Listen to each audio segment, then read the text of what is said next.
comment vois-tu l'évolution des métiers RH dans 100 ans? Oups, dans 100 ans, Oui. prenez des décisions, même si vous échouez. Quel est ton secret pour allier toutes ces responsabilités? Je pense que c'est la question du siècle.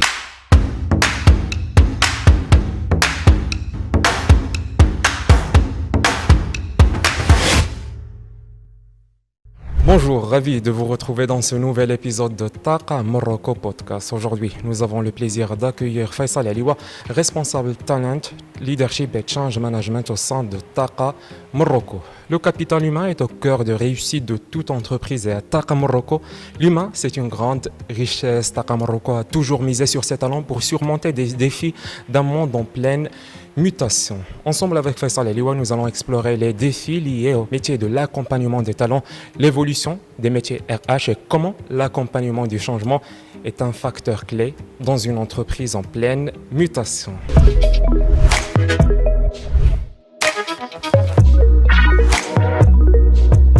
Merci Faisal d'avoir accepté notre invitation. Merci de m'avoir invité. Avant de parler de ton rôle actuel, revenons un peu en arrière. Quelles ont été les étapes les plus marquantes de ton parcours professionnel et académique? Alors, en ce qui concerne mon parcours académique, en fait, j'ai démarré ma formation dans la gestion finance dans un premier temps et j'ai obtenu un diplôme, un DUT en finance compta avant d'obtenir mon master en ressources humaines dans une école de commerce. J'ai eu la chance de démarrer ma carrière grâce à l'alternance. J'ai eu une année d'alternance dans un cabinet de conseil en ingénierie avant de rentrer au Maroc et de rejoindre le secteur bancaire dans le domaine toujours RH. Okay. Et j'ai eu l'occasion de parcourir plusieurs secteurs d'activité dans des postes de responsabilité RH, notamment le secteur de transport aérien, le secteur de l'industrie pharmaceutique, également la grande distribution, avant de rejoindre Taqa Morocco dans ce poste de responsable talent, leadership et change management. Parfait. Qu'est-ce qui t'a poussé justement à choisir ce domaine? Quel a été ce déclic? Effectivement, il y a eu un déclic. Je n'étais pas très loin du domaine des ressources humaines parce que j'étais dans la gestion. Mais grâce à une discussion avec un membre de famille qui occupait le poste de DRH, j'ai eu en fait de l'intérêt pour ce métier parce qu'il avait les deux aspects qui m'intéressaient, à la fois la gestion des entreprises mais aussi la relation sociale. Et c'est grâce à cette discussion-là que je me suis intéressé à ce métier et j'ai commencé en fait, et j'ai poursuivi plutôt mon parcours académique dans les ressources humaines. Ok, à l'instar de tout parcours, chaque expérience nous apporte son lot d'enseignements. Si tu devais partager 3 grandes leçons que tu as tirées de ton parcours professionnel et académique. Alors, première leçon, je dirais, qui est très importante, c'est ne pas juger les autres, mais toujours apprendre à les connaître d'abord. Et ça, je pense que c'est très important, notamment dans le métier des ressources humaines. Ensuite, je dirais aussi qu'il faut saisir toutes les opportunités qui se présentent à nous et il faudra prendre les bons côtés des choses en fait. Et puis enfin, comme vous le savez, les obstacles, en fait, des fois on rencontre des obstacles. Moi, je fais partie de la catégorie des personnes qui peuvent vivre ces obstacles, mais les traduire justement en opportunités de développement. Et je pense que c'est un esprit positif qu'il faudra garder au niveau de la vie. Il faut être pragmatique. Absolument, absolument.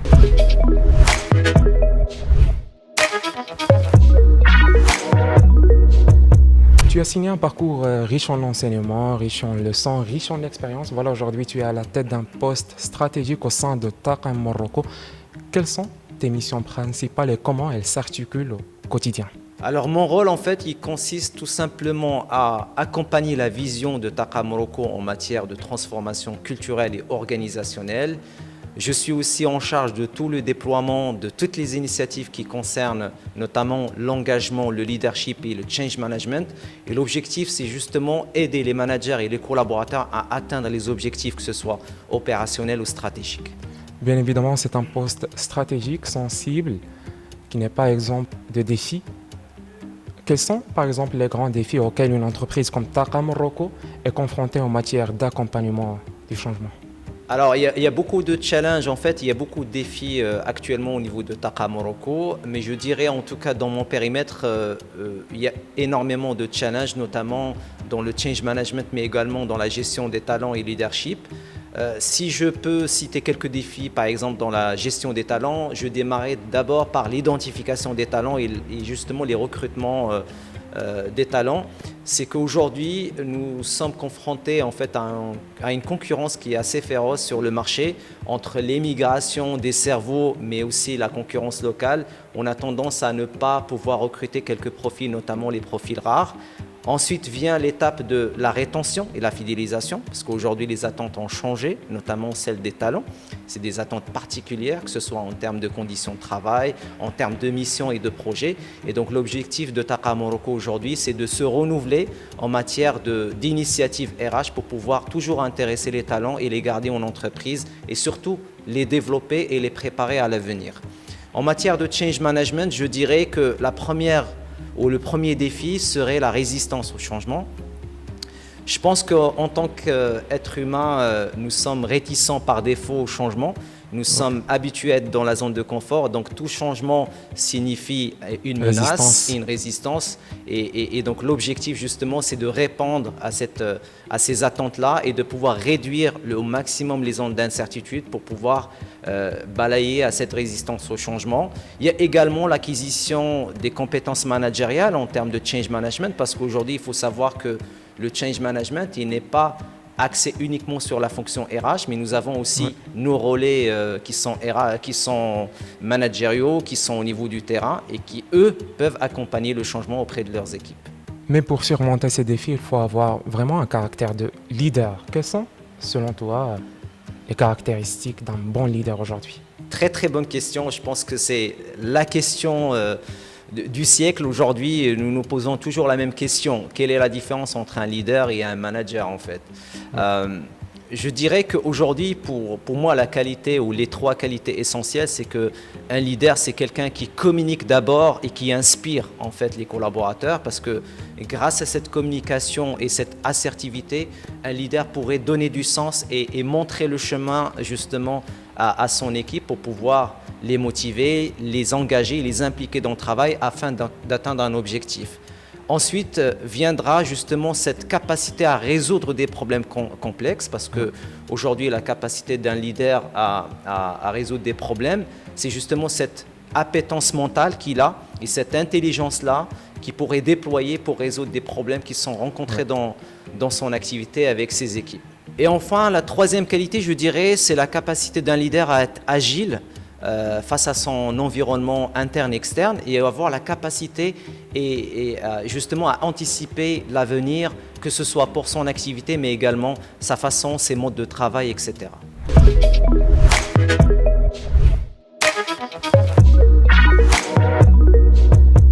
Parlons un peu de cette question de culture d'entreprise. C'est une question auquel on accorde une grande importance au sein de Taqa Morocco. Comment travailles-tu justement avec ton équipe pour renforcer cette dynamique? Effectivement, la culture d'entreprise, c'est un point crucial au niveau de Taqa Morocco. Justement, dans ce sens, nous avons mis en place en 2024 une feuille de route en fait, qui va à la fois accompagner la transformation culturelle de Taqa Morocco, parce qu'aujourd'hui, Taqa Morocco, il faut savoir que nous sommes en train de viser un développement d'activités, une diversité notamment dans son portefeuille d'activités et d'assets. Et nous allons passer d'un monosite à plusieurs sites. Okay. Et donc le challenge, c'est justement accompagner à la fois les managers et les collaborateurs dans cette transformation culturelle. Aujourd'hui, donc je disais que la feuille de route, en fait, elle englobe plusieurs initiatives. Ces initiatives visent à la fois le développement de l'engagement des collaborateurs, le leadership, mais également d'autres actions, notamment le bien-être au travail, la communication RH, etc. Et donc ces actions-là visent dans un premier temps de répondre aux attentes actuelles, mais également de les projeter vers l'avenir par rapport aux challenges qu'on aura demain. Peux-tu nous donner des exemples de ces initiatives ? Alors, première chose, nous avons démarré par ce qui est stratégique, c'est donner l'opportunité à tous les collaborateurs d'être au courant de ce qui se passe au niveau stratégique, notamment en matière de vision et de projets stratégiques. Et grâce à des objectifs que nous avons déclinés à tous les niveaux, aujourd'hui, les objectifs sont capables de faire un lien entre leur quotidien et ce qui se fait au niveau stratégique. Ensuite, il y a le développement de leadership, on vient d'en parler. Aujourd'hui, c'est que le challenge, c'est vraiment de transformer nos managers en leaders inspirants. C'est exactement ce qu'on souhaite faire, parce que grâce à ces leaders-là, nous allons pouvoir atteindre tous les objectifs qui sont tracés dans cette feuille de route. Il y a également un programme assez intéressant en matière de bien-être qui englobe plusieurs activités. Également, toutes les actions qui concernent la communication RH. Aujourd'hui, nous aimerions avoir un contact régulier pour obtenir du feedback réel de la part des collaborateurs. Bien sûr, c'est des actions qui se font régulièrement à travers des webinaires, mais aussi des actions qui sont faites de manière, je dirais, physique en présentiel. Il y a aussi des révisions qui ont été faites notamment sur nos outils RH, que ce soit les outils digitaux, les outils de rémunération, etc. Également, il y a tout un projet qui va voir le jour en 2025 qui consiste à rénover nos locaux en fait, au niveau de la centrale de Jalf Sfar et qui va permettre justement d'avoir des locaux ergonomiques, collaboratifs et qui vont aider davantage les collaborateurs d'être beaucoup plus collaboratifs entre services.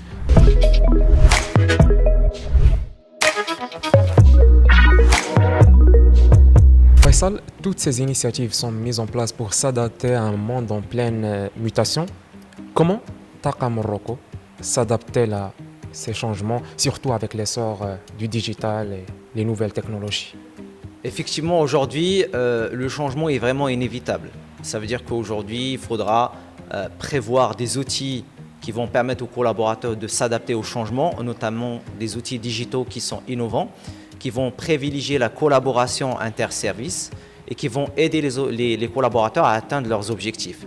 Mais avant de parler d'outils, moi je dirais que dans ce cadre-là, que ce soit le digital ou la transformation ou le changement de manière générale, il faut d'abord adopter une posture d'écoute et de proximité avec les collaborateurs afin de comprendre leurs attentes et de pouvoir les aligner avec les enjeux stratégiques de l'entreprise. Ensuite vient la formation et l'accompagnement du collaborateur, parce que le upskilling en matière de changement et d'agilité, il est important dans ce cadre-là. Et dans cette optique-là, Taqa Morocco justement a mis en place des programmes de formation, notamment en matière d'agilité et de communication, qui vont permettre aux collaborateurs d'être beaucoup plus confiants dans l'avenir. Mais comment le métier RH peut-il représenter un levier de cette transformation? Alors, les métiers ou le métier RH de manière générale a toujours été au centre de la transformation de toute entreprise en fait. Grâce à sa compréhension à la fois des enjeux stratégiques mais à la fois des humains ou des individus, il joue un rôle d'architecte social en quelque sorte qui va permettre à l'entreprise notamment d'allier ses enjeux, ses objectifs avec les attentes des collaborateurs. Mais je dirais que demain, nous allons voir l'apparition de nouveaux métiers au niveau RH, notamment des métiers liés à la qualité de vie au travail, des métiers qui sont liés beaucoup plus à l'attractivité. Nous allons peut-être avoir des postes qui vont remplacer le chargé de recrutement qu'on a aujourd'hui, mais c'est des postes liés au marketing RH et à l'attractivité, notamment des talents. Donc, Faisal, nous avons parlé tout à l'heure du leadership. Qu'en est-il de ce concept au sein de Taqa Morocco? Tout à l'heure, nous avons parlé de la transformation de nos managers en leaders inspirants. Et pour atteindre cet objectif, nous avons mis en place un modèle de leadership Taqa Morocco Way. Et ce modèle de leadership, il pise dans nos valeurs de Taqa Morocco et qui va permettre justement d'apporter des outils et des compétences, des skills, notamment au niveau soft skills, qu'on appelle aussi les power skills, pour permettre à ces managers de se transformer et devenir des leaders inspirants. Le modèle de leadership de Taqa Morocco, il est basé sur 3 volets. Il y a le self-impact, le people impact et le business impact. Grâce à cette vision, nous allons aider nos leaders en fait, à développer leur capacité à s'auto-influencer d'abord et ensuite à influencer et à inspirer les autres, notamment leurs équipes, mais pas seulement, ça pourrait aussi leurs pairs, et également influencer leur business et leur activité de manière efficace et efficiente.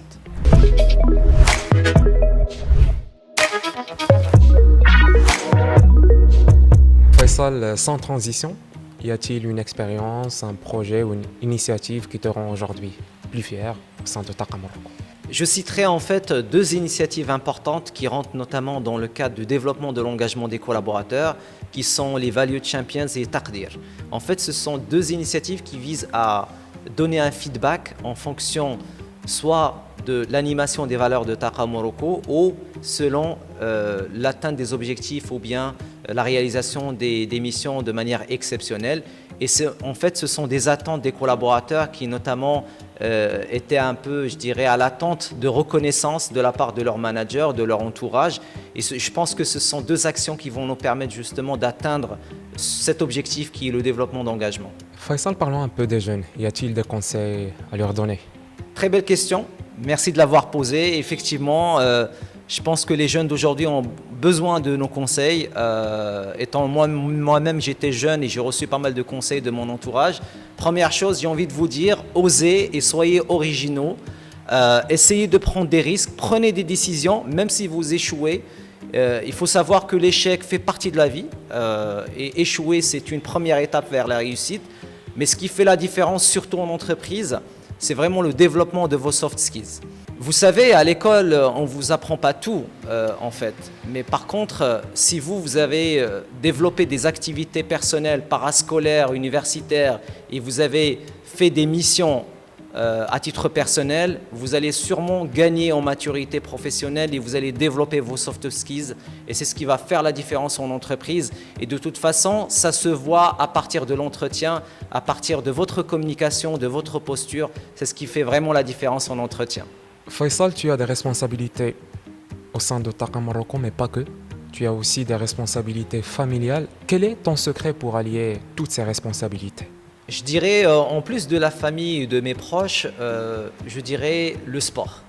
Okay. En effet, pour moi, le sport, il est très très important parce qu'il permet à la fois de gérer ses émotions, également d'être performant et résilient, et aussi prendre des risques. Parce que quand on fait des sports, peu importe le sport qu'on fait, on a tendance des fois à prendre des risques pour atteindre nos objectifs. Et je pense que ce sont des qualités qui sont aussi importantes. Et si tu as la possibilité de voyager dans le temps, comment vois-tu l'évolution des métiers RH dans 100 ans? Oups, dans 100 ans? Oui. Alors, j'espère d'abord d'être en vie à 100 ans. Tu rêves. Alors, je te rassure tout de suite, il n'y aura pas de robot dans la fonction RH dans 100 ans. En tout cas, je l'espère. Mais je pense que toute l'évolution technologique va nous permettre justement de s'outiller davantage avec des outils digitaux comme de l'IA, machine learning, etc. Mais ça va nous permettre justement de nous recentrer sur l'humain, qui est notre cœur de métier. Ouais. Je dirais aussi que les espaces de travail vont complètement changer. Aujourd'hui, on se retrouve dans un espace plutôt convivial, mais on sera peut-être dans des endroits un peu, je dirais, insolites pour travailler et on va pouvoir travailler un peu n'importe où. Mais cette relation humaine va toujours être présente et exister absolument. Et voilà, nous arrivons au terme de notre podcast. Merci pour cet échange riche en enseignements. Tout le plaisir est pour moi. Merci encore une fois de m'avoir invité. Ton témoignage nous a permis aujourd'hui de comprendre les défis liés au métier RH et son impact sur la transformation de l'entreprise. Merci, chers auditeurs et auditrices, de nous avoir suivis jusqu'au bout.